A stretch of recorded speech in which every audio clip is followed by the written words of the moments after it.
Good afternoon, Frank. I'm Noah. It's the Everyman BJJ podcast, Sunday afternoon, May 2nd, and we're on point. So, my understanding is you've got some items on the agenda, so I'm going to turn it over to you. How are you doing? I'm doing good. Thanks, Noah. Happy Sunday to everyone. Today, we're going to talk about something very important if you're in the fight sports, if you're in the combat sports, if you're a competitive martial artist. This is a controversial topic, and everybody thinks this is a hot button issue, and everybody thinks they've got it figured out. And I want people to sort of rethink and reimagine this issue because I think a lot of people are failing to consider the many variables involved in this. Now, specifically, I am talking about that age old, you hear a lot about it, the UFC fighters. The people say, hey, the UFC does not pay their fighters. You hear that repeated. I've heard that repeated since whatever, 2003. So for the last 18 years, I've heard so many people. I've heard fighters say it. I've had friends say it. You read it in magazines, you hear it all over podcasts. The UFC does not pay their fighters. How many times have you heard that? And I want to offer a different perspective, what I consider a more balanced perspective, for people to understand and maybe rethink that. People think that that's wisdom. They think, oh my gosh, I've got it all figured out. UFC doesn't pay their fighters. I worked for UFC for 5 years. I worked closely with Dana White for several of those years. So I've been behind the scenes at the UFC. I've trained with a lot of the fighters. I've interviewed hundreds and hundreds and hundreds of fighters. I've been around the fight sports for 30 some years, 34 years and counting. I have a Brazilian Jiu-Jitsu black belt. I've competed in wrestling tournaments, no-gi tournaments, submission wrestling, IBJJF gi tournaments extensively. So I'm not just making stuff up. Obviously, I have a huge heart for the fighters. I mean, the fighters make the whole UFC show go round. The sport would not exist except for the blood spilled and the sweat and the tears spilled by the fighters. I mean, it wouldn't exist. The fighters, we tune in to see that magic, to see the fighting spirit on display. That's why we tune in. That's why we get excited when we see fighters walk out, when we see them touch gloves, when we see the drama unfold in a fight and say, who wants it more? Who's going to dig deeper? Who's going to fight through the pain? Who's going to fight through the fatigue? I mean, that's the beauty of this sport. That's the beauty of boxing before it. That's part of the beauty of wrestling. But I'm just so tired of hearing people just reflexively, Noah, just say, well, the UFC doesn't pay their fighters, without thinking about the many considerations that go into this. Now, before I dive in and start attacking some of the premises, because when people say the fighters don't get paid, the fighters are paid low, that is built on assumption and that is built on premises. And I want to go through some of the common assumptions and I want to go through some of the common premises and some of the common logic, and I'm going to destroy a lot of it. As somebody who's been an insider, as somebody who has a heart for the fighters, as somebody who understands the management side, the ownership side as well. So I'm going to say this. And by the way, don't kill the messenger. So let's dive into one thing you and I have talked about many times, Noah. I want to give an example. I'm not going to use a name. So a couple of years ago, there was a big name fighter in the UFC who was scheduled to fight another big name UFC fighter. And they were fighting basically for the right to be the number one contender. Neither was champion. And in the lead up to that fight, one of the fighters got so upset because it had come to his attention that the other fighter was making significantly more money than him. So he'd gotten wind of that and was like, no way, not fighting so-and-so. I want to renegotiate. And he publicly quarreled. He was like publicly like, no, I'm drawing a line in the sand. I'm not making as much money and I don't want to fight. We need to renegotiate. The money's not enough. Now, let's rewind on this. Now, a lot of people would see that situation and they would say, yep, see, UFC doesn't pay. But let's take a deeper dive. The big question to me is, if you're underpaid, if it came to your attention that another fighter who has a similar resume to you, his name is just as big, the resumes are similar, but that other fighter is making a lot more money, it begs the question, why? Why is he making a lot more money than you? There are other variables involved. Let's just start with the obvious 800-pound gorilla in the room. Who's your manager? Who's your agent? Who negotiated the contract for you? Why did your agent, why did your manager advise you that that was a good, fair contract? And now you got wind that some other agent, some other manager did a better job negotiating, got their fighter more money, and now you're upset. Now, should you blame the UFC for that? Do you blame Dana White for that? Or do you start and say, I blame my manager, I blame my agent for that? And if you're going to blame your manager and your agent for that, for telling you this was a fair deal and negotiating it, right? Then at the end of the day, guess who you have to blame for that? Yourself. Because who selected the manager? Who selected the agent? You did.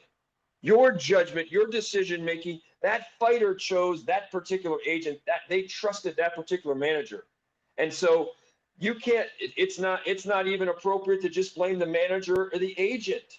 It's appropriate to say, man, or just say, hey, you know what? Maybe it was timing. Maybe that other fighter came along, kind of like in the NFL. Sometimes it's timing. You negotiated your deal a few years early. You had the best deal on the market, but then a couple of years later, somebody else bumps you, and that's nobody's fault. That's just what markets do. The market can change, right? So this is one example of many that we're going to go into today, Noah, where we're going to basically be giving, in many ways, a tutorial. The fighters, I think, I'm saying this lovingly, I'm saying this with the mind to help educate the fighters so that they can, increase their value and make more money, because everybody, Dana says this all the time, everybody wants to make more money. The promotion wants to make more money. Fighters want to make more money. The managers want to make more money. The coaches, everybody wants to make more money. That's not unique. And the question is, how are the fighters going to brand themselves? How are they going to surround themselves with the right people and the right pieces to make more money? And I want to bring some clarity to this. The reason that you and I are doing this podcast today, the impetus for it, is that a few months ago, I was approached by a very well-known documentary filmmaker. And he had said to me, Frank, I'm doing a documentary about the fight sports, about MMA in Las Vegas. I would love to have you on. I would love you to be a part of it. I'll just ask you some questions. So that was all he said. And he text messaged me like, hey, I had seen him in Finland a few years ago, Bobby Razik. And then, I hadn't heard from Bobby in over a year. And then he's in Las Vegas. He text messaged me, hey, I'm working on a documentary about, MMA in Las Vegas. And would you be interested? I think you're great on camera. I'm here. Can you come down? I said, yeah, sure. I'd love to do it. When I got there to the set, I found out when they mic'd me up that they were doing a documentary, and that part of that was going to pertain to, hold on one second.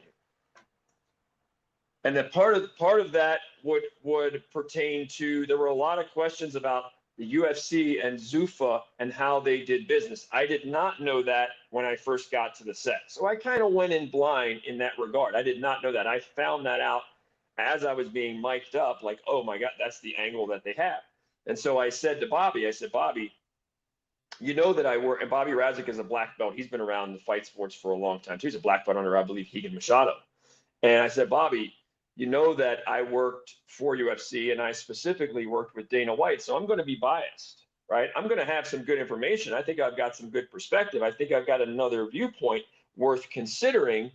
But you understand I am biased because I've worked closely with Dana White. I mean, I've taken trips with Dana. I like Dana. I'm fond of Dana. Dana's one of the most generous people that I know personally. So understand that. And you, the viewer, you can have that information too. But I also feel qualified to offer a balanced perspective of this thing about fighter pay, because I can see it from both sides. So They mic'd me up for that documentary here a couple months ago. I spoke for like 2 hours. So 2 hours on this subject. I don't know how much of that footage that that Bobby Razik and his team will use for their documentary. Maybe they'll use 30 seconds of me speaking. Maybe they'll use 60 seconds, 2 minutes, 3 minutes. I don't know. Neither do I know how that they will edit it and how it will come out. I'm trusting that I'm going to be, that they're going to accurately represent my ideas and me trying to provide another viewpoint there. So that is part of the impetus here for us doing this, is that, I'm sure that the documentary, I mean, it's going to probably maybe include a minute or 2 minutes or 3 minutes of what I was saying. I want to give a larger picture of my thoughts on this, because as I said, I think that this can be very helpful for a lot of young and intermediate fighters out there. Anybody who wants to be a pro fighter, I think you should listen into this, because I'm going to have a lot of different pieces of information and things for you to meditate on and think about when you come into the fight game, because it's not all kumbaya and peaches and cream and roses. It's not. The fight game can be a harsh game. And like I said to Bobby and his team, I mean, nobody puts a gun to your head and says you have to go fight in the octagon or you have to go fight in a cage. Nobody puts a gun to your head and says that. You do not have to be a fighter. If you sign up to be a fighter, you have to ask yourself why. Because even if you do wind up making millions, like the Chuck Liddells and the Conor McGregors and the Floyd Mayweathers, or the John Joneses, or whoever, even if you wind up making those millions, Anderson Silva, you're not going to start out that way. It's going to be a rough and rocky road. You're not going to jump out of the gate early on in your career and be making the big money. Those first few fights, maybe even the first 10, could be even more fights. You might not make a lot of money.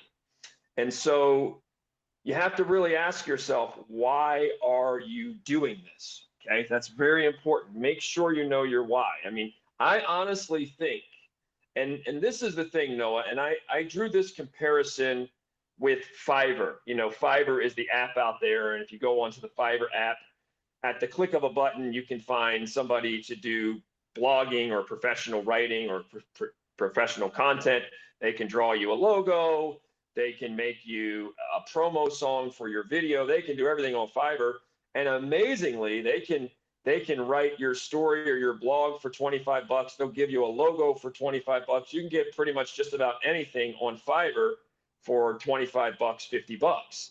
And what that has wind up doing is that has actually, as somebody who's been a writer and editor for the past 20 plus years, that has driven down wages. The net effect of that has been, it has driven down wages for writers and editors. Believe it. Believe it. When I hear, so if you tell people out there and you say, listen, I've written for major newspapers, I've done commentary for major, in major media, I've done TEDx talks, I've done magazine writing, and I want $1.50 per word. I mean, most people will look at you like you're a criminal. This is the irony. The irony is, if you've been doing this for almost 25 years, as I have, and you tell the client, most clients, 90-some% of clients, hey, my fee is $1.50 per word.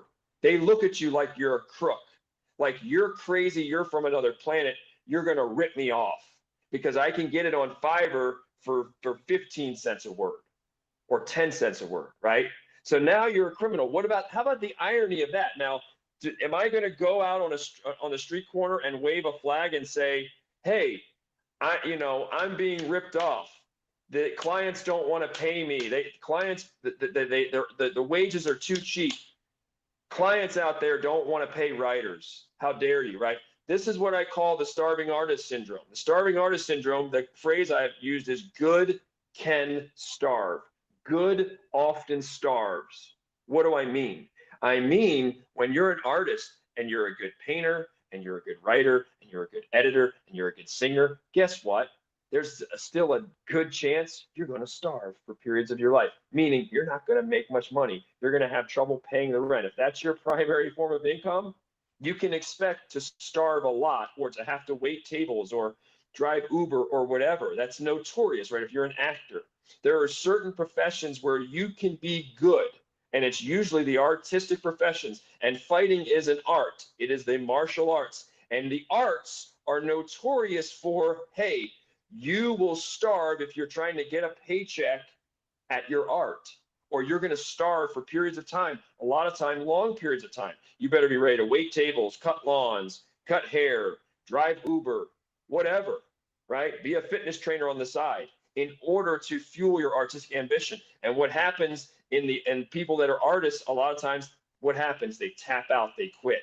Why? Because financially they can't keep up. They don't know how to pay the rent. They don't know how to have a stable paycheck. This is notorious, Noah. The arts are notorious for the starving artist syndrome, which I've named it, that I'm talking about. The arts and the fight sports, newsflash for those of you out there, it is an artistic realm. This is art. And so what I am telling you is, while everybody is focusing all of their venom on the UFC, this is a larger problem in our country where, like, how do the artists feed themselves? Because even when you're good, let's take a guy like Demetrius Johnson. I have a billboard up here with a lot of talking points. The phrase I use is the curious case of Demetrius Johnson. The curious case of Demetrius Johnson. Why do I say that? Because Demetrius Johnson, yes, he just lost in ONE FC a few weeks ago, but once upon a time, he was arguably the pound for pound best fighter on the planet. Okay, he was certainly in the discussion, and he fought, and he was 125 pounds. And guess what? As he was technically awesome. Matt Hume trained him. He was technically, footwork was good. He was fast. He was strong. He was doing flying, slamming people and then arm barring them on the way down. As soon as he slammed him, boom, he transitioned to an arm bar. Beautiful stuff, right? He was amazing. And guess what? He was not a pay-per-view draw. He was not.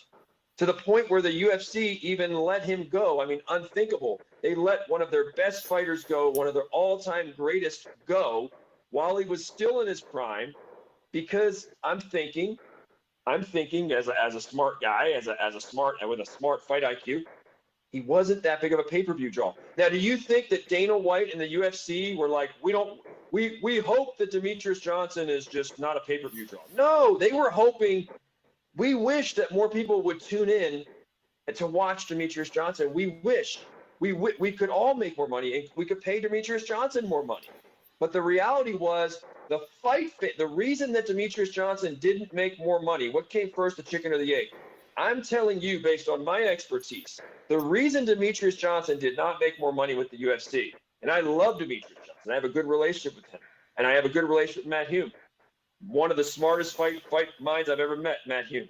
The reason that Demetrius Johnson did not make more money with the UFC, the biggest reason was the fans didn't appreciate him. It wasn't Dana White. It wasn't the UFC. It wasn't the UFC being cheap. It was the fans didn't appreciate his excellence, his awesomeness. It escaped them. They wanted to watch rock'em sock'em robots. They wanted to watch trash talk. They wanted the outside the cage drama. They wanted people to shove each other at the weigh-ins. They wanted that. They wanted you to dye your hair and have tattoos all over your body, whatever. The fans wanted something else.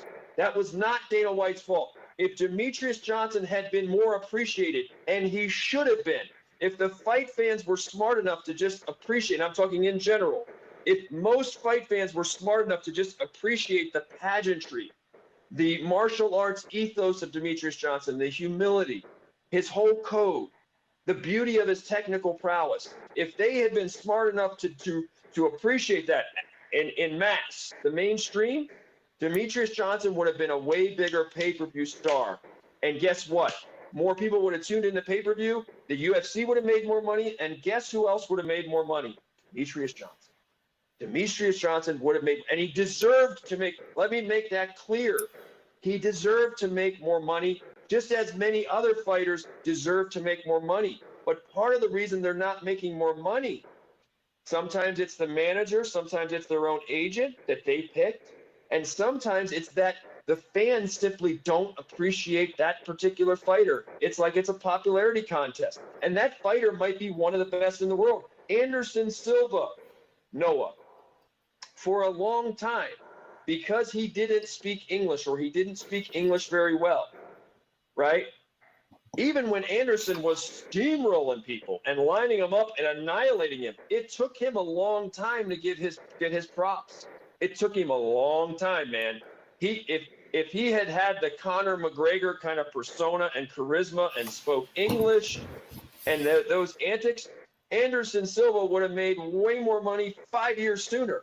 The fans were late to embrace him because he just didn't have that thing that they wanted. And he didn't speak the English, and he didn't talk the smack, and they didn't get him.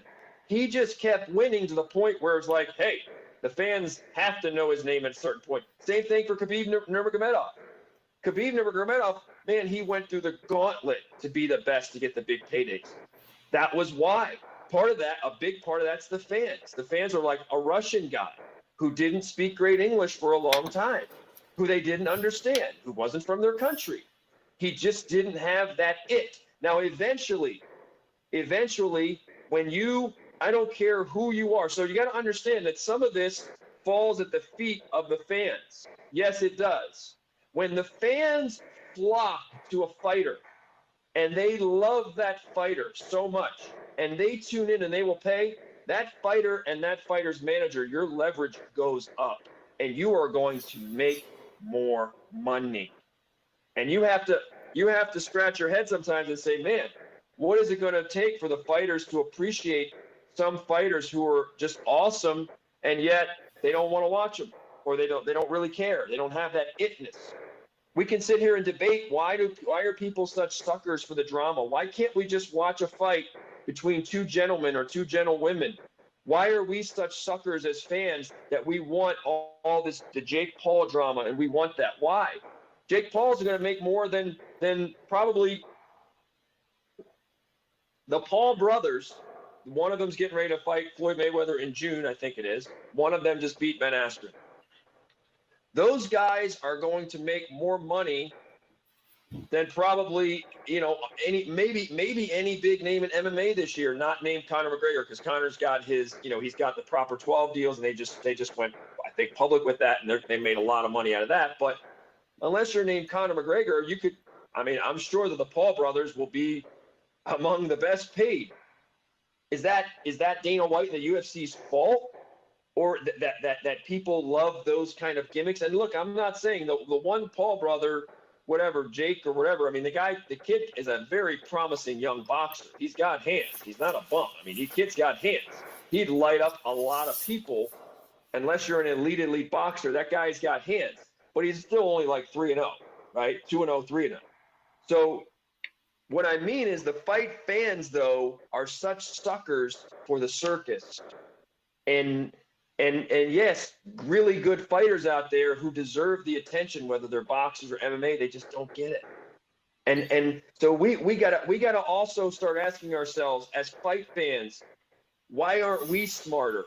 Why don't we appreciate the technical stuff more than we do? Well, Frank. And what role does that play in how much money a fighter makes?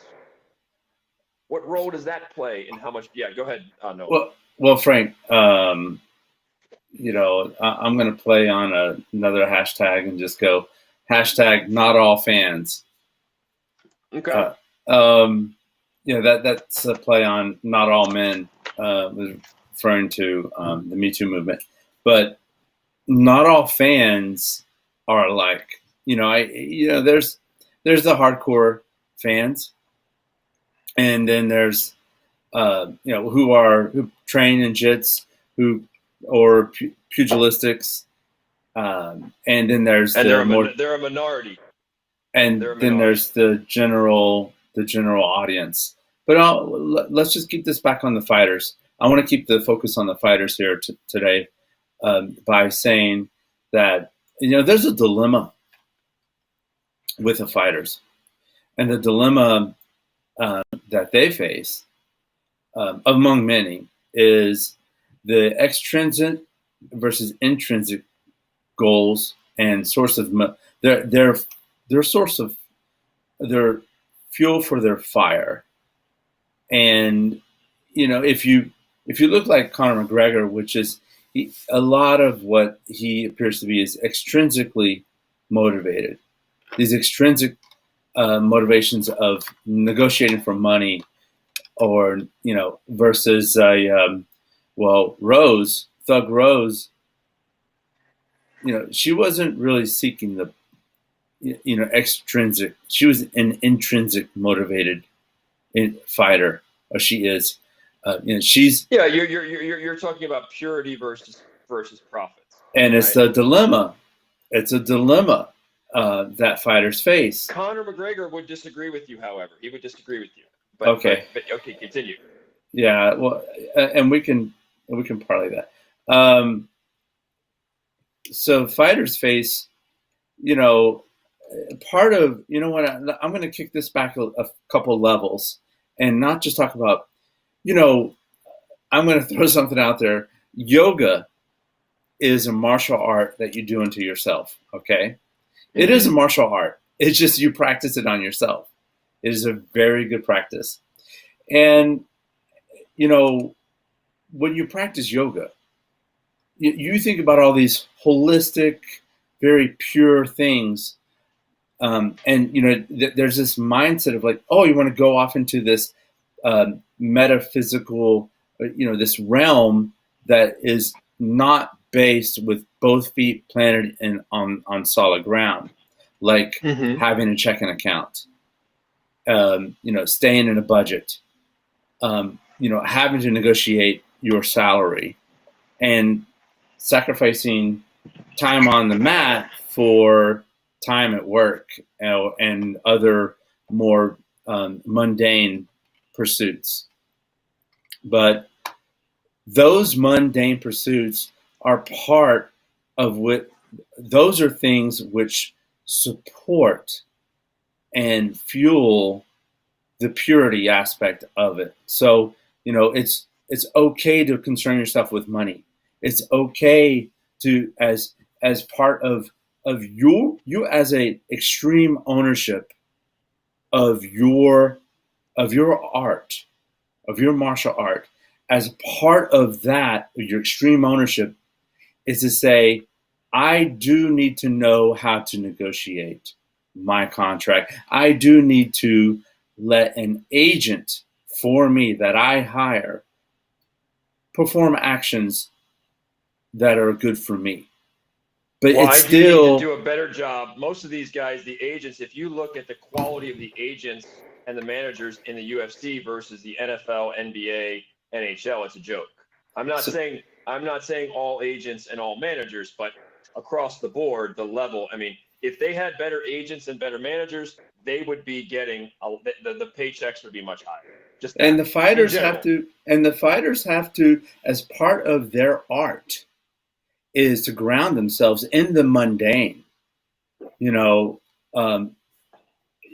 got to, I can throw out expressions: chop wood, carry water, doing the mundane tasks, the daily stuff.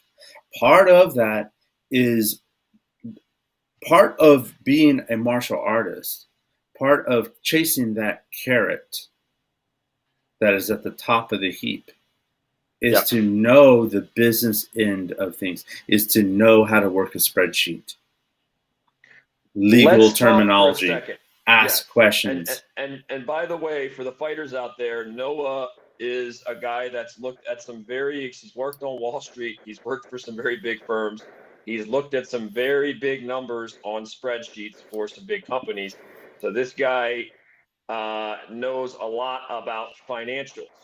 So I'm hoping that anybody who watches this will start to raise your brand IQ, your financial IQ, and see a bigger picture as a fighter as to how you can go forward, instead of just wasting your time banging the head against the wall and saying the UFC is big, bad, greedy. Instead of doing that, being more productive, taking more responsibility, making yourself better, making yourself more marketable, getting yourself the right agent, the right manager, or convincing somebody that, hey, you're this money train and you got all this money coming in, convincing somebody who's good. And that's how you make more money. So let me let's talk about the dangling carrot here, Noah, because this is one thing that I find gets a lot of fighters in trouble. There That metaphor is so powerful of dangling carrot in every industry, because that's like America personified. Would be that if I could just put America in any imagery, other than Uncle Sam and the hat and pointing at you, it would be a dangling carrot and people chasing a dangling carrot, because that's the model in fighting. That's the model in so many ecosystems. You show me 100,000 fighters, okay? You show me 100,000 fighters, and I'll show you 100,000 people who all think they're going to be millionaires. They all think. They start fighting, they're training, they're punching the mitts, they're training 5 times a week. Even if they're training twice 2 hours a day, just 2 hours a day, they're lining up a smoker fight, an amateur fight, they're doing jiu-jitsu tournaments. Everybody thinks they're going to be the next millionaire. They're going to be the next big thing, right? And that's the dangling carrot. That carrot's got everybody thinking, everybody's going to know my name. I'm going to make that walk in the UFC. Bruce Buffer's going to say my name. Everybody in my hometown's going to see me. I made it. I'm going to win 10 fights in a row. I'm going to be the UFC champion. I'm going to be on Toyo tires. I'm going to have I'm going to be on late night talk shows. Everybody's got that dream. Now, the reality is, reality check, what percentage of fighters, because there's a lot that can go wrong. What works in your brain, there's a lot that can go wrong. Like you were saying, Noah, that it takes so many years, even if all the dominoes fell in your favor, it would take you 10 years from the moment you had that dream.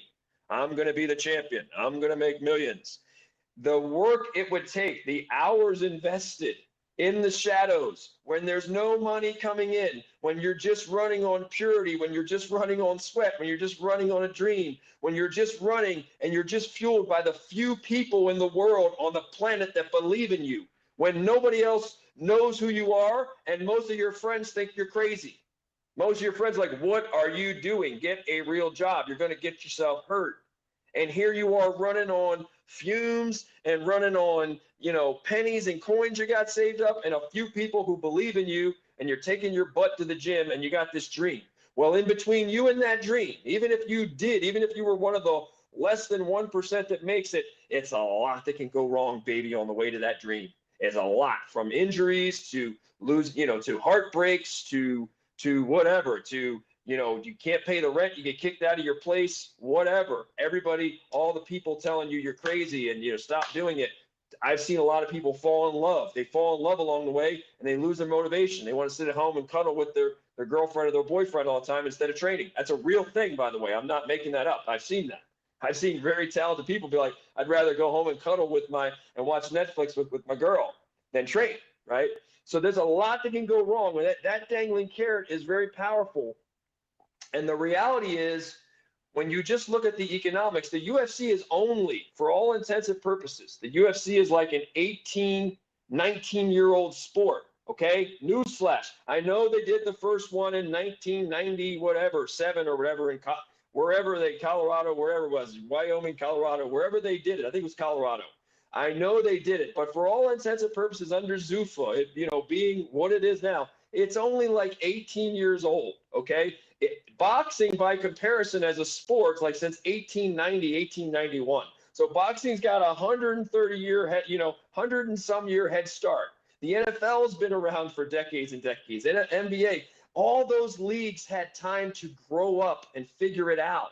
The UFC is still figuring it out. And I think bigger paydays are coming for all the fighters in the future. That's going to happen. That's going to evolve. But now at 18 years, what you have to understand out there, young fighter, what you have to understand is that there is a dangling carrot.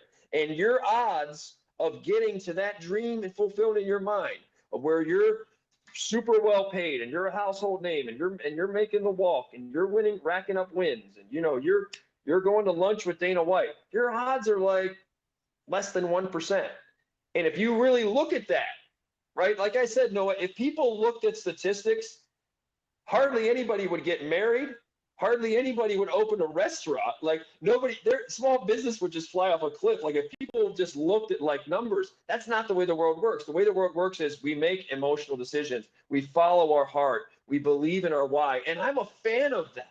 I'm a fan of that. I'm a fan of it doesn't have to make sense to everybody else, but there's something deep in you. There's something deep in your dharma. You were born to do something, kind of like Francis Ngannou's story. It doesn't make any sense that you'd make it out of Cameroon and he'd go through what he went through. And that was running off of his spirit. That was running off of emotion. That was running off of a dream. And it wouldn't make sense. It just defies logic what he's done on his road to the heavyweight champ. So I'm a fan of that. I'm not trying to talk anybody their dreams. I'm just saying, understand that most people, most fighters are not going to retire rich. In fact, most fighters, when they, just like the NFL, even if you get drafted in the first 7 rounds, the average career is like three years and something. Okay, so most NFL players, they're drafted, they're on the team, they're practicing, they're in and out of the league in 3 years. How many of them walk away with a lot of money? Not many. Not many. You're a fighter. Okay, the NFL is an established league with way deeper pockets than the UFC right now. You're a fighter, and you're going in the fight game.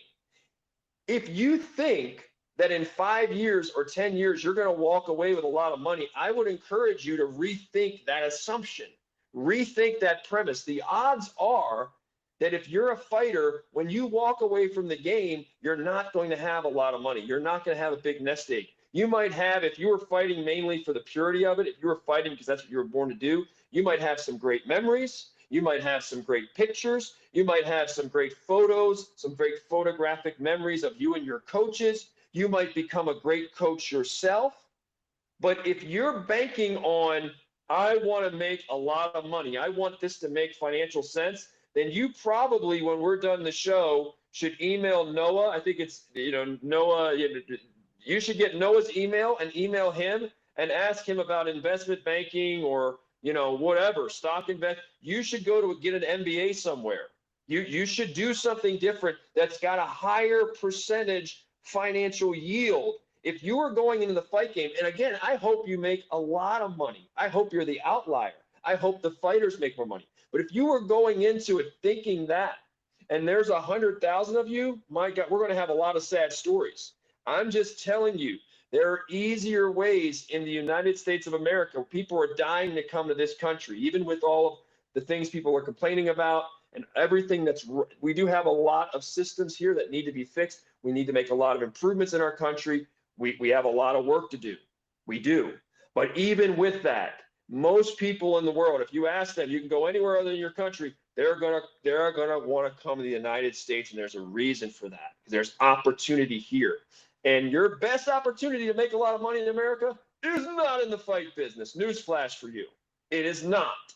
So if you're in this and money is super important to you, there's way better bets to place upon you. I'm just saying that. And a lot of people just have this assumption. Now, let me say one other thing, and I know I'm going to let you speak.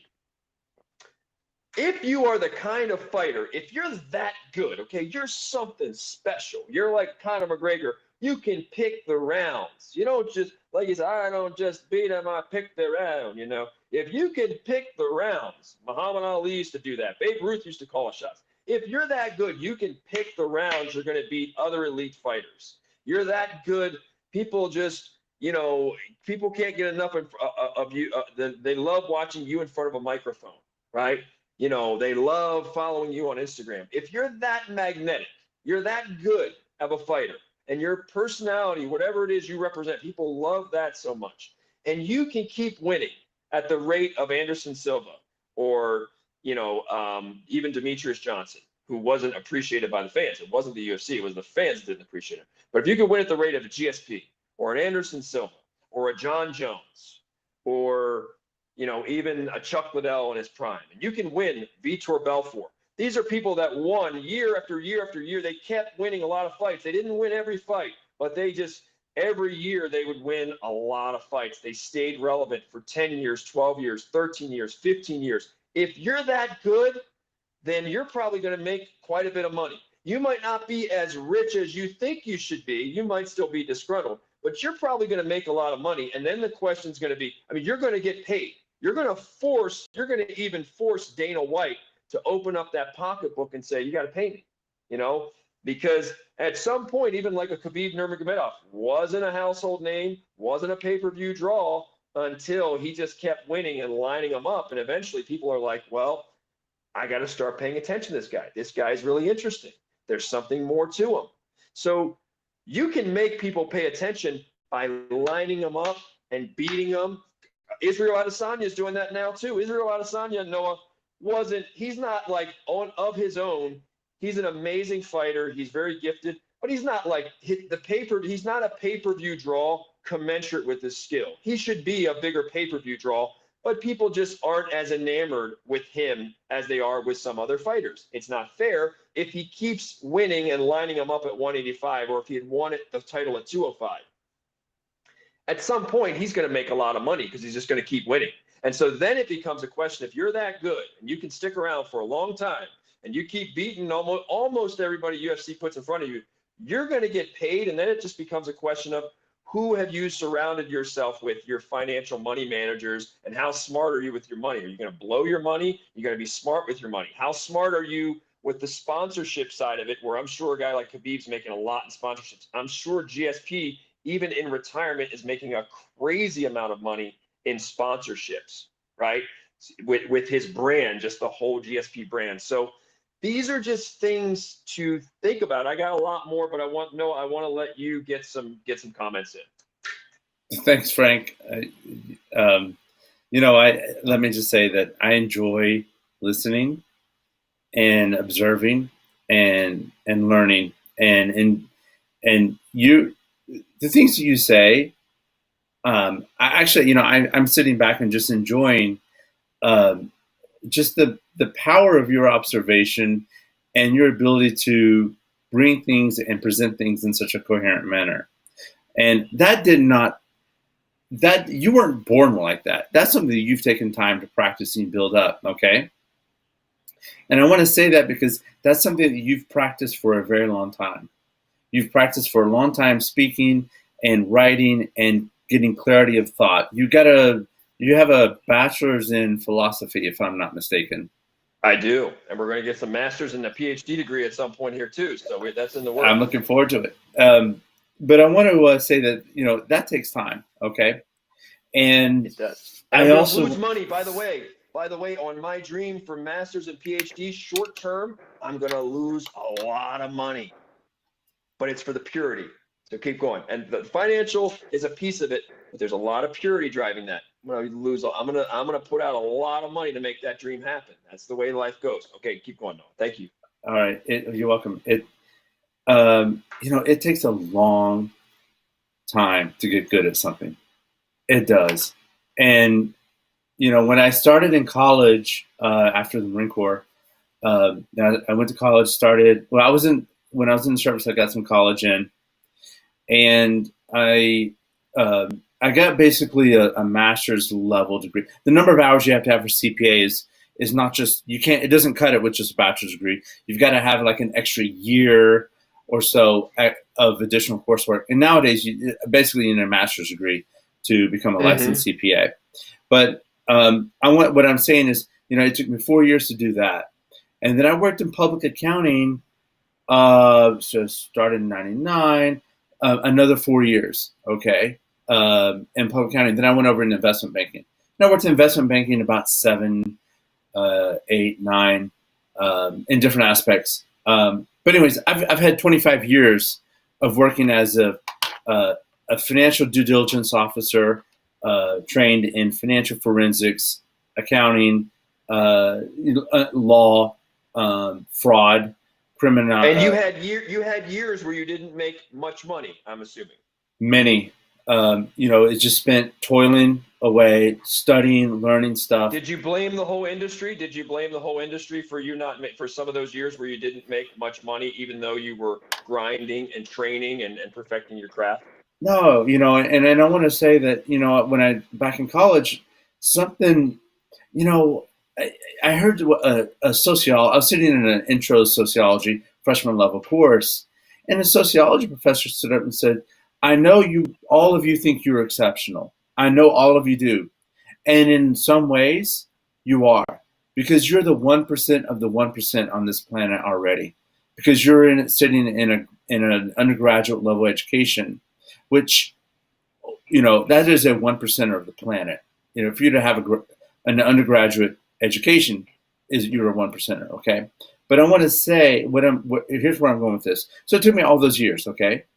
And what you don't see is something called survivor bias. What you fail to see, and I'm not talking about you, but what you fail to see is for every UFC fighter, for every professional NFL baller out there, the hundreds of thousands that never got past that point. All the collegiate athletes that went off to sell, that went off into other careers and other paths outside of athletics. So survivor bias is a logical reasoning like fallacy. It will trip you up. It will trip you up. So I'm looking back at the person who awarded me my blue belt under Henzo is Rafael Sapanatal, and he's a UFC fighter. He was a UFC fighter. He retired, and he fought a total of 31 professional fights. All right. He started his first fight 16 years ago this week. Okay. He fought for 12 years, 31 fights. I think a total, 21 wins, 9 losses, and 1 draw. And you know what he does today? He teaches jiu-jitsu, and he helps his mother with her clothing store. He is a wonderful person, and he never went and sought that the big time. You know what he is? He is a martial artist, and he always stayed true to his craft and to his profession. He's teaching. He's teaching. He's building up new black belts every day under Henzo. He's learning the craft. He has his own academy in Belo Horizonte, and I look forward to going there. In Brazil. Yes, I'm sorry, in Minas Gerais, the state of Minas Gerais, and I look forward to going there and training there and putting my feet on his mats there. Let me interject, because you mentioned Rafael, and that's a great example with the 32 fights, I believe, and 31 professional fights. 31 professional fights, and Rafael didn't walk away rich. He didn't walk away with this huge nest egg or a lot of money. Maybe he tucked away some money, because in Brazil you can live, whatever he was making in the UFC goes a lot further. But again, this gets and I think that this is a valid thing, and this is why I think a lot of people would say, well, Frank, writers and fighters are different, right? Writers, if you have starving writers, even if they're good, people are less sympathetic, because if you're a starving writer, you can go and wait tables, you can go drive Uber, but you don't have to, when you're a starving writer, you don't wind up in the emergency room. You don't get your head kicked in, right? You don't go to the emergency room and spend the night there and piss blood. So people are rightfully very sympathetic. Like, people have this idea in their head, and I get it, that, hey, since the fighter is so special and the fighter goes through so much risks, so much physically, risks going to the emergency room, risks having to get CAT scans. It's unlike almost any other sport. Remember, this is the only sport that I know of where, and even boxing doesn't have this. The UFC and the major fight leagues are the only sport that I know of where the referee is allowed to tackle the athletes to prevent something. That's so true. There's no other sport where the referee is allowed to put their hands on you or shove you or dive in and tackle you and halt the action. It's the only sport. It's seriously where every second of every extra blow that fighter is down is crucial. So those referees are saviors. They're ready to pounce. You got to be nimble and quick on your feet, right? And so I get why we're so protected. We're like, wait, tell me this again. That fighter just fought so hard, and it was bloody, and it was messy, and they're both going to the ER, and they made how much money?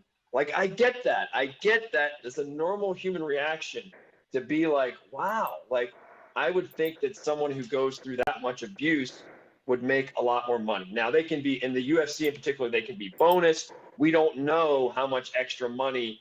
Not only could they get a UFC fight bonus, but they're undisclosed bonus. They're disclosed to the IRS. They're disclosed to the I think the commission as well. They're just not publicly disclosed.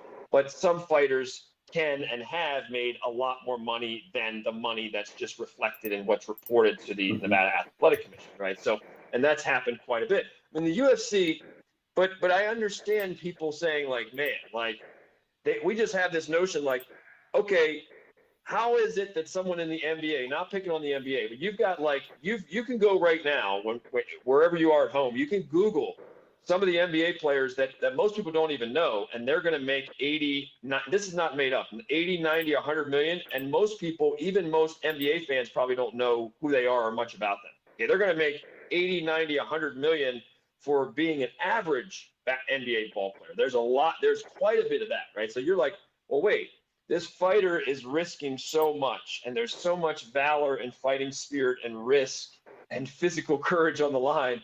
And how is it that you have an NBA ball player who's making 80, 90, 100 million, 120 million, they twist their ankle and they're out for 3 weeks, right? Life is not fair. What I'm saying to people is, while I understand this line of thinking, you will drive yourself crazy with this line of thinking if you apply it to every field and every industry in all parts of life. Like, you will be like, why don't teachers make more money? Why do these people make more than teachers? You will drive yourself crazy out there right now. If you're watching and you say, life is not fair, right? And if you go throughout your day to day and you put on your life is not fair goggles, you will legitimately drive yourself depressed and crazy in the next 5 to 10 years. I mean, I'm not saying see no evil, hear no evil. I'm not saying that. I'm just saying you have to make peace. And I've learned this as a philosopher. You have to make peace with the fact that life is not fair. If you study the history books, it's not been fair. That doesn't mean do nothing. I'm not saying roll over, see no evil, hear no evil, and do nothing. I'm just saying you have to kind of pick your battles, and you have to kind of focus more on your love of things, like what you were talking about, the purity of things. Like, do what you were born to do. If you were born to be a fighter, and that's what you were born to do, whether you make a lot of money or you don't, then I would say, man, maybe you should fight. If it's gonna bug you the rest of your life, if you've got that urge, if you watch other UFC fights and you're jealous when they walk out that it's them and not you, and you really love that and you love the grind, you know, and you would do it even if there wasn't much pay in there, like some of the early pioneers in UFC. Those early fighters, even the BJ Penns, the Randy Couture's, the Liddells, later they did want to get paid, but for a long time they didn't make a lot of money. That's who they were. That was the beauty of some of these pioneer fighters. Even Royce Gracie. It was pure, man. It was who's the baddest person on the planet. It was, you know, yeah, they wanted to get paid. Everybody wants to get paid, but they were going to do it anyway. They were doing it when the paychecks were small. They were like, there was something in them, something egotistical, or like, no, I want to prove, or I want to test myself. If you're built that way, then maybe you should stay and keep training. But if your primary driver, everybody wants to make more money, and money is important in the way that our society is set up. Money is freedom. Money can be very important. I'm not saying that, I mean, you should be smart. You should get smart at business. You should get really good at business and buy a lot of business books and surround yourself with good people. That's very important, because this fight train ain't going to last forever, even if you do it.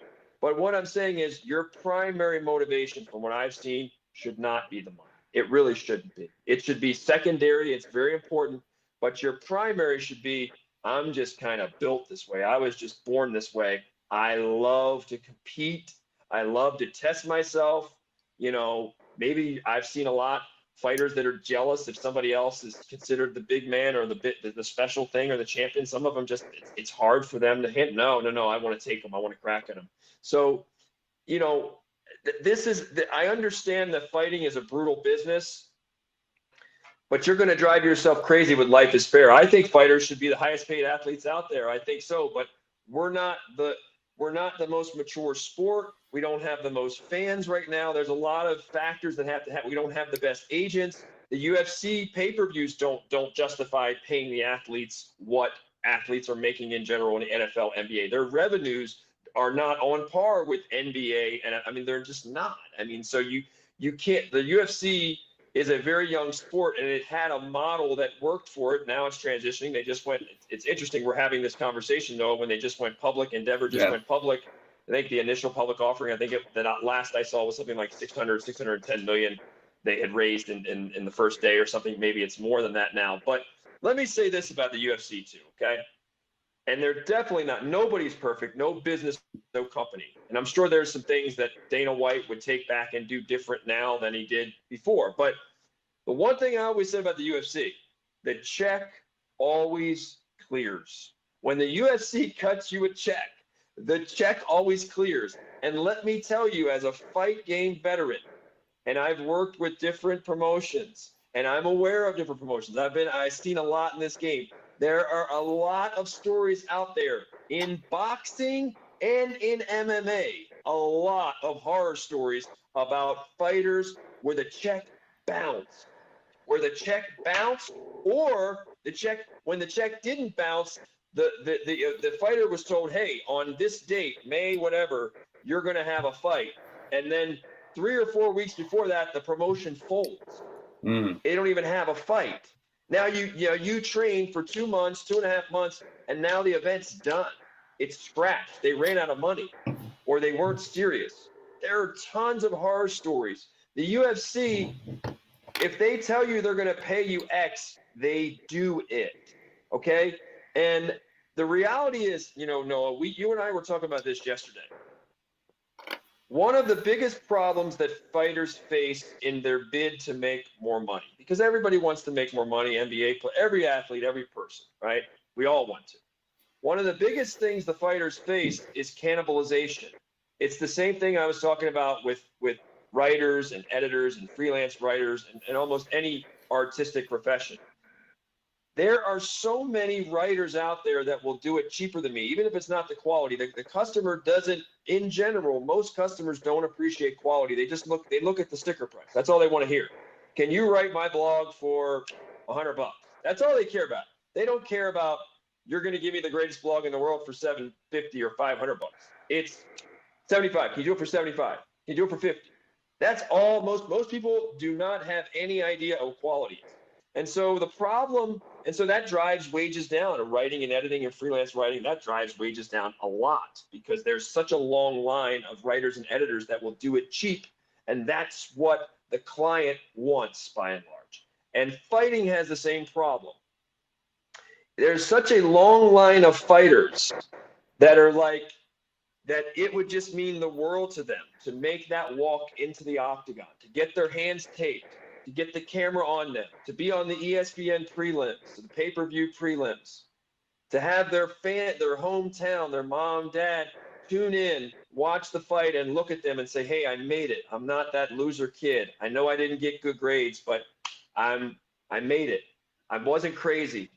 It means so much. There's so many of those young kids and young adults right now, Noah, all over the globe that are just like, if you just can give me that one moment. Eminem sang about it in one of his songs. You only get one shot. Do not miss your chance to blow. Opportunity comes once in a lifetime. And Eminem sang that.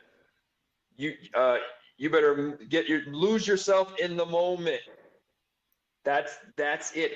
There's so many young athletes out there. They're like, if they could just have that one chance, that one moment, that one call from the UFC saying, hey, we got a spot for you. Can you be there on this date in this city? We'll fly you in. We'll fly, 2 of your teammates and you in. We'll put you up. We'll pay you this to show, this to whatever, and you got a chance and a bonus. Will you do it? Guess how many hands are going to go up for that chance, Noah? It will blow people's minds to see how many young athletes are like, I'll do it. They're not going to say, are you going to give me $1 million? Is it $1 million? Is it 100,000? They're going to shoot their hand. They ask about the money later. Like, no, I just want that moment. I want that opportunity. I want a chance to go from zero to hero. I've been dreaming about this for a long time. That line of fighters, Noah, is so long that it goes into what you talk about in economics, supply and demand, baby. When that line is that long of all the writers and editors waiting for work and all the fighters waiting for work, and they'll do it, and they'll say, hey, I'll do it cheap. Hey, I'll do it. I'll fight that person on that day in that octagon for $5,000 to show and $5,000 whatever. You don't even have to win bonus me. I'll do it for $5 and $5. There's a ton of them that'll do that, right?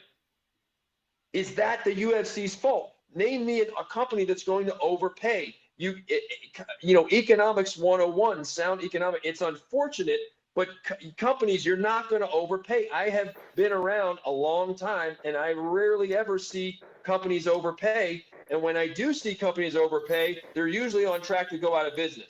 You're not going to usually keep your doors open that long. So the UFC is very good right now in the current climate at not overpaying. They know there's a long line of fighters tripping over themselves, cannibalizing themselves in a way, cannibalizing themselves and saying, well, we've got so many that want to come and fight, and they don't want 200,000 to show, 200,000 to win. There's a long line of them all over the world, and their numbers are increasing as this sport gets bigger, as jiu-jitsu gets bigger, as wrestling gets bigger, as all the martial arts grow and mushroom, and they are, believe me. I see it in the trenches. I see the gyms popping up everywhere. So the kids out there with this dream, it gives the UFC a lot of leverage. You can't blame them for that, and they are aware of that leverage. It's like, man, we got a long line.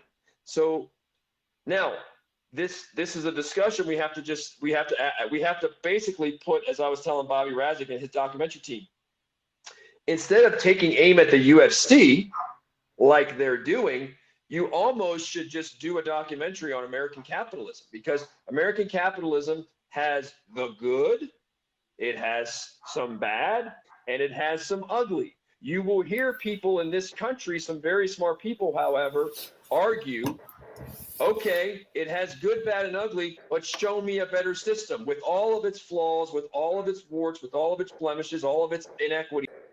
A lot of people, what they're railing against is American capitalism, and American capitalism is not always pretty. I'm not going to sit here and argue that. I mean, I see things in American capitalism like, that is too dog eat dog. That is too unfair. I see it too. But the reality is, when you look at supply and demand with the fighters, as with writers, as with editors, as with graphic designers, it kind of sucks, but you're like, wow, the net effect is going to be, you know why my writing in general, why I probably make less money as a writer? Because there's just so many other writers that are like, I'll do it cheaper. That drives my wages down. That drives my income down, right? It drives my income down in general. Now, how do I compensate for that? Maybe I try to find the client that wants quality, that appreciates quality, right? That I have a personal relationship with it. That's like, wow, you can do something for me, Frank, that's above and beyond.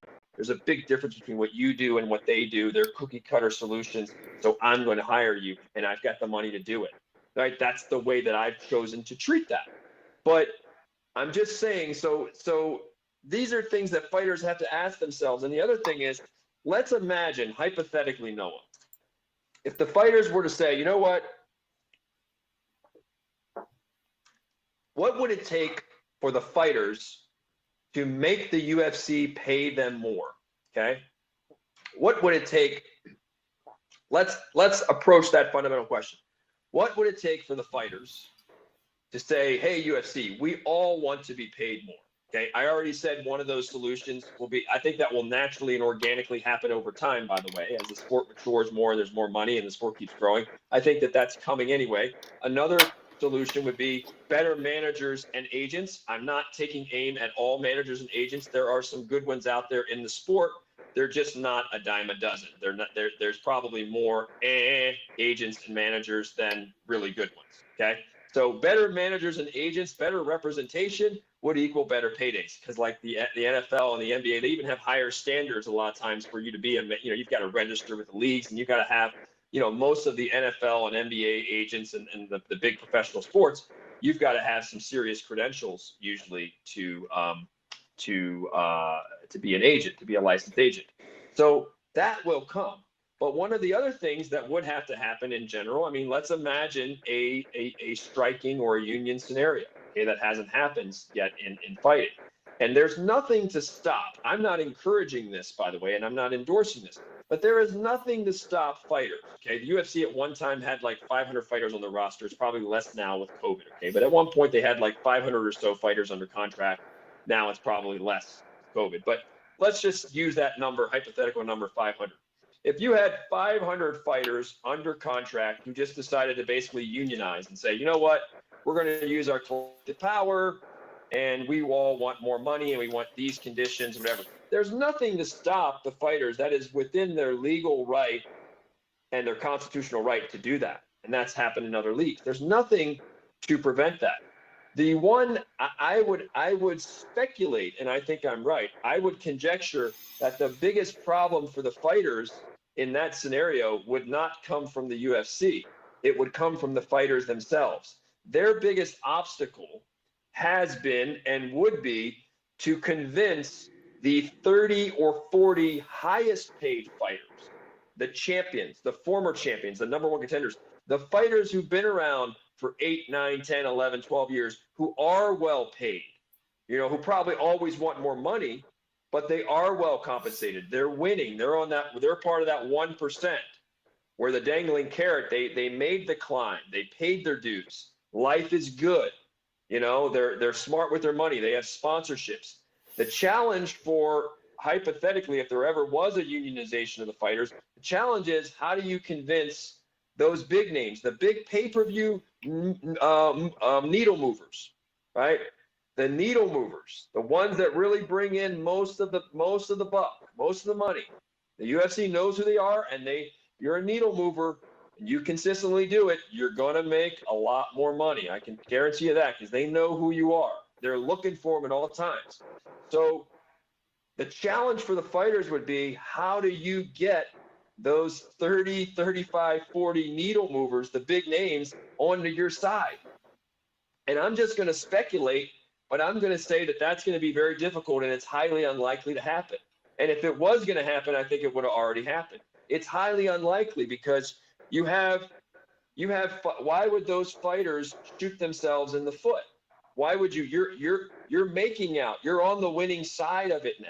You know, you're making a lot more money.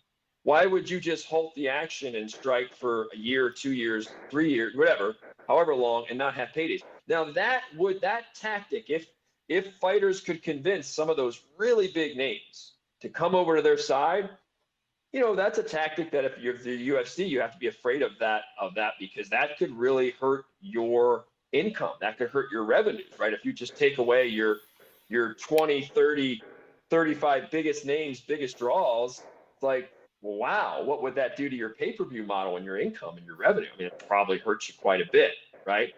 Now, the question is, how come that hasn't happened, Noah? Because that's a path that a lot of people are aware of. How come it hasn't happened? Because of self-interest of the athletes. And I'm not pointing fingers, by the way. I'm just noting, I'm exploring the question. I'm exploring how the dominoes would fall, and I'm not encouraging one way or the other. I'm just saying, how come it hasn't happened? Well, I mean, we all know. Because a lot of the people that are criticizing, that are saying UFC is cheap, UFC is cheap, if they were fortunate enough and privileged enough to be in the top 30, 40 needle movers, big paydays, guess what? They wouldn't talk as much. And they wouldn't jump lines. Because if they were getting the money or in the vicinity, they were being really, you know, they would look the other way. That's human nature, unfortunately. And so what I'm trying to note to people here, if you're a fighter, man, and you're committed and this is your lifestyle, I'm a fan, man. I love it. I wish I had been a younger guy in this sport. It broke on my watch. I mean, I couldn't financially justify this when I was in my 30s and I was 140 pounds, and I would have had to fight at 155 in the UFC. I could not justify, like, the paydays back then. I just couldn't justify it. I don't blame any league. It's just the money wasn't there. I mean, I couldn't justify like $1,500 to show and $1,500 and that's if you made it in the big leagues. You know, $1,500 to show, $1,500 to win. I mean, that's just insane. And you know, a guy who's in his late 30s like me, I could not financially justify that. There were nights I wished I could. I'm like, you're crazy. You know, you can go and spend a night in the ER. You could get irreparably harmed. It didn't make sense. That wasn't the fault of the league. Now, I want to mention one thing here, just for credibility's sake. You and I talked about this last night at Whole Foods. The irony of me having this discussion with Bobby Razek and his filmmakers, and you and I having the discussion now, this very discussion, is that when I left the UFC at the end of 2012, 2012. I had a good 5-year run with them. Best company I ever worked for. I got basically an MBA, an MBA of sorts in business and everything. I mean, it's just a phenomenal experience. I saw the improbable. I saw this ultimate corporate comeback with my own two eyes. I got to see them build this thing from nothing, and I got to see them make it. And I got to, pick Dana White's brain and go to his house and eat dinner. And he's funny. Dana's a funny guy. And it was the ride of a lifetime. Okay. But all rides come to an end. And it was time in 2012, for my reasons, I felt it was time to move on. Okay. I had, my son had some serious issues. That was heartbreaking for me. I had, to address that. I had, I was aging as an athlete. I wanted to train even more. I was going through a divorce. I was going through financial problems. And oh, by the way, one of the things, a factor, not the driving factor, but one of the factors UFC, I was thinking, hey, I too should be making more money. I should have a better title. I invented phrases like fighting is in our DNA and the hurt business. And, I wore a lot of hats for the UFC. I was valued creatively. I was valued with the public relations team. So I felt appreciated in many ways. Like, wow, this Frank guy is really smart. He wears a lot of hats, does a lot of things for us. But I didn't have the title that I wanted, and I wasn't making the money that I wanted. I wasn't, right? I was just like everybody else, like, hey, I want to make more money. I should be making more money. I should have a better title. I'm a pretty smart guy at this. I'm an expert at this, right? And I remember having that discussion with a senior manager, not Dana. Like, hey, man, like, can I make some more money? Like, what's up? And the UFC had a rough year in 2012. Pay-per-view numbers were down, and there were a lot of injuries on main cards and main events. And so they were even letting some people go at the time, right? So at the end of the day, I never got that title that I thought I should have, and I never got that extra money that I thought I should have. Now, let's fast forward to today, 2021. Frank, with my current perspective, and when I take an honest look at my life, Noah, and you and I know each other's lives, we know our arc, the arc of both of our lives, Noah's arc, right? Frank's arc, Noah's arc, pun intended, my arc. My arc, if I was a stock, my stock was like, my stocks was, my stock it's been a very interesting stock. It's been a fun ride. It's been full of some highs, and it's been full of quite a few lows. It's not like a straight line, it's not like a stable line. There's some peaks and valleys, some sharp ones, right? It's not a Khabib Nurmagomedov line, and it ain't it's not a GSP line. It was a much more volatile stock. It was full of a lot of highs and quite a few lows, more lows than I wanted, but some very educational lows. Now, when I look back on my years at UFC, and I'm saying this with all sincerity, and I'm saying this to the fighters just so you understand, like, I've been where you are. Like, hey, I was thinking, I remember thinking, like, man, I'm more talented and I bring more to the table than this other person I work with who's got a better title and makes way more money. I was thinking the same thing, right? Like, I was like, bro, I'm like way smarter than them at the fight game, at this, at creativity, at editorial, at writing, and blah, blah, blah. And, and I just thought, man, and how can they have that title and I don't? How are they making that money and I don't? I thought the same thing, right? That's what we do. When I look back at it right now, Noah, from the bottom of my heart, just as an awakened guy, I'm much more enlightened than I was. I'm much more awakened. I'm much more in a personal responsibility. You know what? I don't blame the UFC one bit. I blame myself. I'm responsible. I am the captain of my own destiny. I am the commander of this little Frank ship, and I am the author of the moves that I make. Right? All the decisions that I make, I am the sum total of my decisions. And I just have to face the fact that I didn't make the best decisions at that time. I didn't know what I didn't know. And when you take full responsibility, there's a freedom there. There's an empowerment there. When you blame other people, then you just don't develop the same way. You don't improve the same way, because when you take full responsibility, you're usually hungry to learn. You're hungry to improve.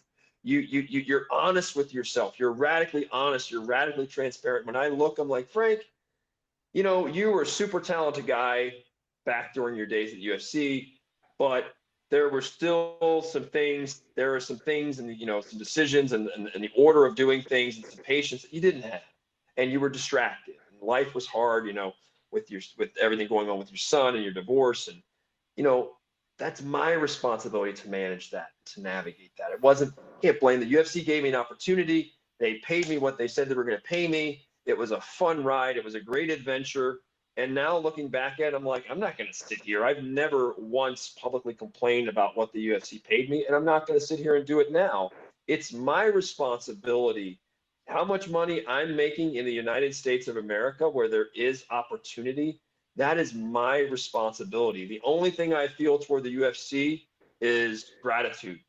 And so I'm not saying to the fighters, like, you have to think as I do. I'm just saying, isn't it ironic that, you know, that I was where you are? I get it. Now, I wasn't getting punched in the head for that. I get, like, hey, Frank, I'm getting punched in the head. I'm going to the, you know, Chris Weidman just, you know, fractured his leg in a bad way a couple weeks ago. I mean, last week. I mean, it's a rough living. But again, no, people are going to, I think it's like, I was looking at some stats like Scout-O-Rama or something, like on any given year, like 30 people die rock climbing in America. Like 30 people, like 30 or so people die just rock climbing, just going any given year in a national park. There's like 110 to 140 some people just going to national parks hiking, or they die of a car crash. They drive off, whatever, you know, not even suicide, drowning. People go to national parks, they drink a little bit, they get, you know, they get in the body of water, they canoe, they raft, and they drown. Like, the reality is that we're all going to sign up for some risk. Fighters are a different breed. I get it.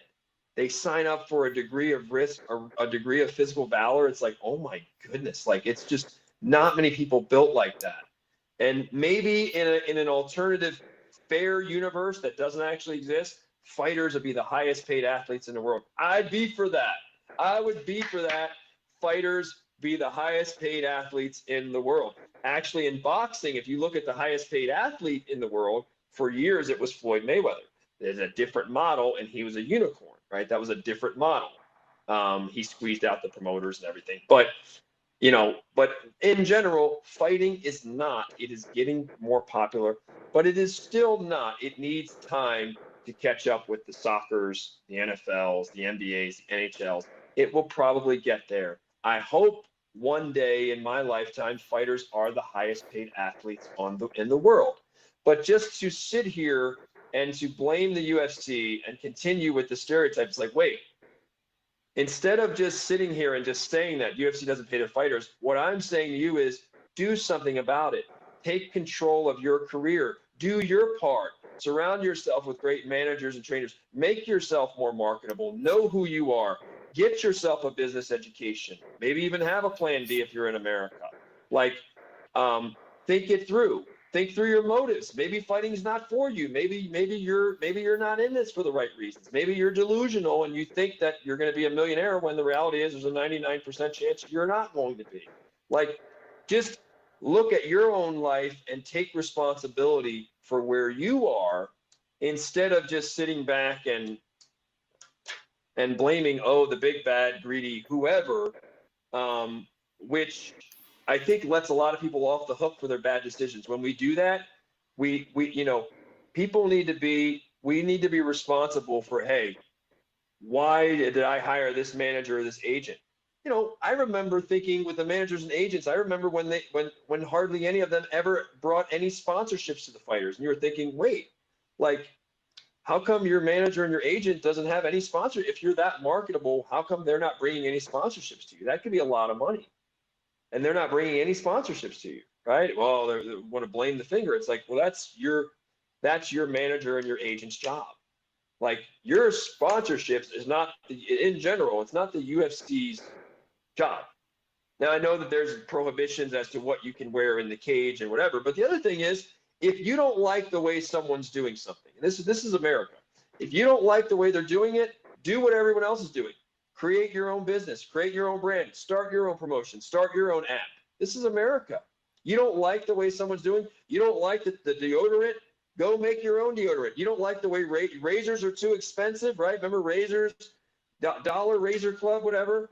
You know, they didn't like that some of the razors are way too expensive. I'm like, why are razors so damn expensive? Well, start your own little razor brand. Start a new deodorant like this Dr. Squatch deodorant, whatever. You don't like it, be a disruptor. But to just sit there and just, oh man, I just think that that's lame, and I don't think it really advances and grows us as people. I don't think it empowers us. I think what empowers us is radical personal responsibility and radical honesty with ourselves. I find that empowering. It's also extreme ownership, like what Jocko Willink says, because if you want to be inside that cage and locked inside there with a ref and another fighter, do you want the decision to be left to the judges, or are you going to be a submission hunter? Same thing outside that cage. You're only in that cage 15 to 25 minutes as a professional fighter. 15, 25 minutes. What are you doing the rest of your day? You can train all you want, but if you're not training your mind in areas of accounting, business, how to negotiate, and working with your advisors on what you're seeking and what is reality, then if you're just going to sit back and casually blame Papa White, blame this thing called the UFC, well, then it's the same thing. You're just leaving it up to the judges. You're transferring your power away from yourself to others. But it's all there for you. You are perfectly capable of taking ownership, extreme ownership, as Jocko calls it, which is a great book. This really helps. This helps focus.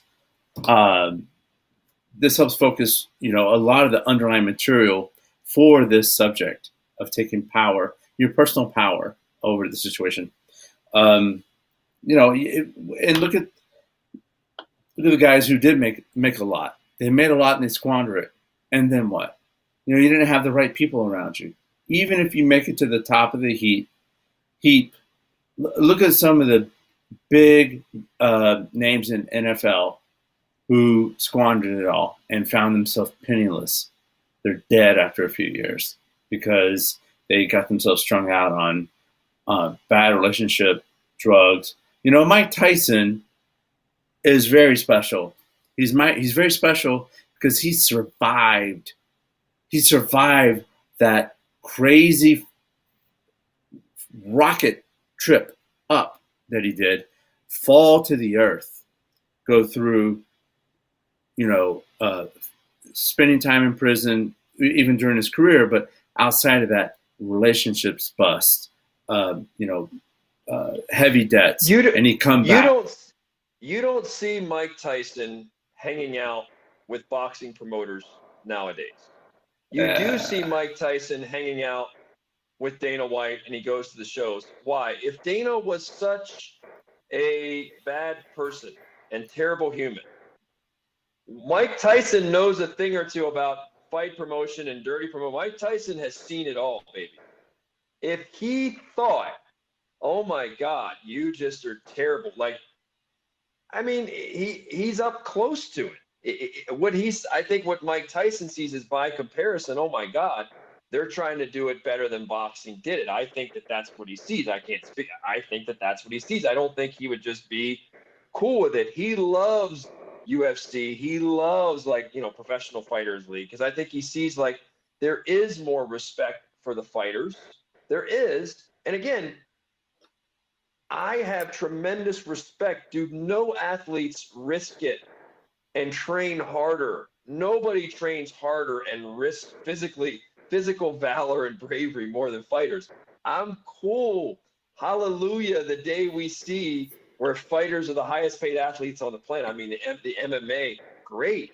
I'm waiting for the day when the fans catch up, and wrestlers, I'm talking scholastic wrestlers, when they can make mega money, because What about them? And we've got great judo players and wrestlers that have to fight in the cage to make a lot of money because they can't make. I'm generalizing. There's a few out there, but by and large, you've got a lot of really good scholastic, collegiate, Olympic wrestlers that can't make money. They've either got to get a job coaching somewhere, and that's a middle class income. They've either got to get lucky there, or they got to go sell insurance or do whatever. This is a problem. This whole artist thing is a problem in wrestling, in judo, in all the combat sports, where you have some super talented, brilliant athletes who can't pay their bills. That we can't put all of that blame and say, well, it's the greedy promotions or the NCAA. You know what it is? It's waiting for the fans to catch up. Do you know why NBA players make so much money? Because the fan base is fanatic about it. We need the fans. Wrestling needs more eyeballs, and it's starting to get them with things like Flow grappling and Flow sports, and it's starting to get them. The more eyeballs, the more fans, the more diehards circle around these sports, the more you'll see millionaire wrestlers. And I don't mean professional wrestlers like WWE. I mean, this whole poor man syndrome has afflicted the combat sports for a long time because a lot of the athletes didn't have the platforms. It wasn't the greed of American corporations that's kept it from happening. It's just that the publicity and the marketing and the machinery, the pieces were not in place for it. And some of that, again, it's not blaming the companies because the companies will follow the money. The companies will follow the money. If wrestling was getting, if tomorrow 100 million people became NCAA wrestling fans, companies will sprout up to serve that niche, and the money will go, it would blow up, right? You need, companies will follow the money, and they will start paying people a lot more money when the eyeballs and the clicks start coming there and the ticket sales, they'll follow it. And we are seeing that. Again, we're going to see an explosion here. We're seeing it with wrestling. We've even seen it with judo, jiu-jitsu, no-gis, submission grappling. We're seeing it with UFC.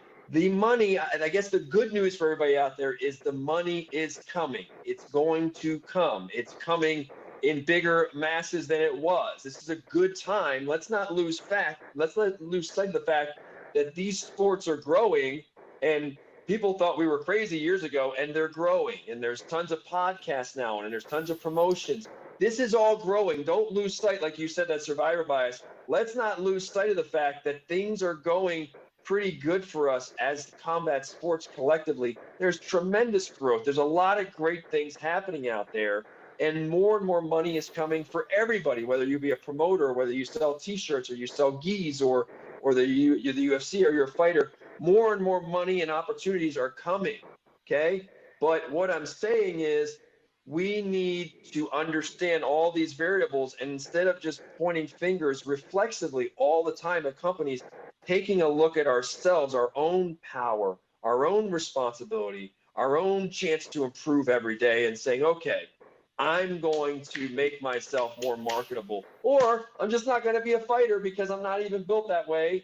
And, I don't even love it that much. Whatever that decision is, it's just you taking control and making the right decisions for you, surrounding yourself with the right people, making the right moves, and doing like I did when I worked at UFC. Take responsibility for what goes right in your life, take responsibility for what goes wrong, fix and improve it, and be grateful for the people that give you opportunities along the way. Dana White hired me personally. HR, the human resources, did not hire me. Dana White hired me personally. He did not have to hire me. There was a long line of people that wanted to work there. He did not have to.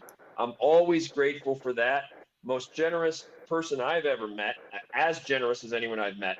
So I'm biased, but I like the guy. And I think that the UFC, a lot of us, even in jiu-jitsu and all the fight sports, a lot of people are able to put food on their table now because the growth of the UFC, a lot of the combat sports, wrestling, jiu-jitsu, submission, a lot of us are riding their coattails. We're like the whatever that is that swims alongside the shark. We're able to eat more and more now. Jiu-jitsu coaches are able to quit their jobs and teach full time. Well, the magnitude, what the UFC has been able to become, has created a lot of peripheral opportunities. It's mushroomed a lot of industries. So let's not lose sight of that fact. I mean, let's be fair about it. Let's consider the big picture. I'm not saying they're perfect. They're not. And I'm not saying that they get it right every time. Of course, no company does. I'm just saying, to see the bigger picture, bro, we're at a great time in history. If you're a combat sports athlete, you're a fighter, we're at a great time in history, and there's more and more money and more opportunities for everybody, male, female, kids, you name it. This is a great time. And honestly, instead of just crapping on the UFC, we need to legitimately be like, wow, like, thank God that they came along, because a lot of us are able to eat and make a living and teach and have academies.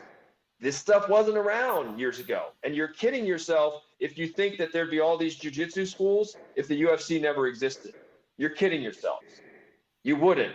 You wouldn't have these jiu-jitsu academies on every other street corner. Even wrestling. I love wrestling. I went to college for wrestling. I would make an argument that wrestling has experienced a big boom because of the UFC too. I don't think the UFC has showed a lot of promoters and all too, how do you do it? So it's just, is the glass half full or is it half empty? I'm just giving another perspective. I'm not saying I'm right about everything. I'm just giving you my perspective as someone who's been an expert there. Final thing I want to say, we're over time. Thank you so much, Noah, for making time. I know you've got a lot going on. You got any business questions or anything, ask this guy, email him. And I want to say thank you to the UFC for hiring me. That was the ride of a lifetime. And also want to say thank you to the fighters out there that spill your blood, that are in it for, predominantly the pure reasons, that are the bravest athletes out there. And I hope that one day, the day comes when fighters across the board are the highest paid athletes. It kind of makes me, no offense to NBA, but I kind of cringe when I see that NBA athletes are making more than that. I do. But I understand it because our sport is so young. It's really not a fair comparison. The sport is so much more mature. It's got so many more fans. UFC is still young. I hope the day does come one day, though, when fighters are the highest paid athletes on the planet. That will be a beautiful day when we can see that, hey, what some of the NBA players make. That day's probably going to come. But we do have, you got to understand, we're like effectively an 18-year-old sport. Come on, it's going to take time. Boxing's 130 some years old. So let's just all keep doing our part. Let's come together, take responsibility right where you are. You don't like the way things are done? Go start a fight promotion tomorrow. Go raise some money, do a GoFundMe, go start your own fight promotion tomorrow. You know what? Do that. If that's what you think the solution is, then have at it. Yep. I want to say, there's a saying in, whenever you're looking at financial fraud, it's qua bono. And that means who benefits. And, I'll say that, having gone through some experiences where I've seen me go through an experience in life, and then I see later on a documentary, something comes up in the news, Wall Street Journal, article, right. I lived through, I don't know if you know this, but I went to the high school, and in my high school class, I lived through like what's called the pom-pom mom scandal of the cheerleader mom wanting to kill another cheerleader mom just so her daughter wouldn't compete. And I saw that. I grew up in that from high school. I grew up with Arthur Anderson, big fraud, and how that got portrayed in the media and movies made about it. And then I've gone through some other stuff later in life. And, when you see documentaries, when you see things produced, they're produced in a way that you have to say, who benefits? How are they shaping their story? What is the angle that's being taken there? And qua bono, who benefits? So you ask yourself that, because you have to be a little bit more. You have to have a nuanced opinion about things. Investigate. Where is this coming from? What are we trying to do? Because documentaries are designed to do something. They're designed to persuade. They're designed and they're edited to present a certain viewpoint in its own way. To my understanding, Noah, I think I think that there is a lawsuit that is attached. I think it may be a civil suit that is attached to their documentary. That's something that I had heard. I was not aware of that, but I was just offering a different perspective. But to your point, I don't know if whoever is behind that lawsuit has any iron in the fire in terms of that documentary, or if they're, what I don't know about that. But I know that I felt compelled to tell another side, another perspective, to show people of more of the deck, to balance the perspectives, at least to balance the perspectives. And again,